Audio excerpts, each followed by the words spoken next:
Breaking Bad Season 2, Episode 1, titled 737, which is the number of that Walt wants before he'll quit, $737,000. And while he gives his little monologue in the car, basically adding up in his head all the numbers and what he needs to do.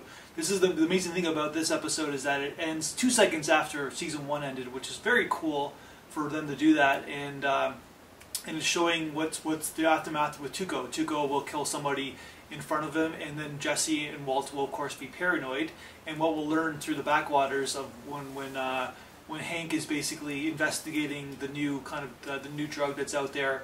In the episode where Walt and Jesse stole the methamphetamine, and seeing the security camera, about how they're impressed by the way they got in, but of course unimpressed by the way they left, because it's sort of like a metaphor for both of Jesse and Walt, where they're very smart, but they don't have street smarts, and of course eventually they're going to have to learn that.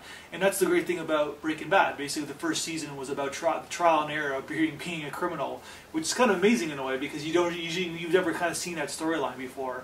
And this will be the continuing saga of the trial and error, and of course Jesse and Walt will be paranoid about Tuco, and eventually they're going to be kidnapped by the end of the episode, which is a crazy kind of bold statement for the show to be making, because it is interesting, because you know that Walt has his family and everything like that, so you're wondering how they're going to get out of this situation.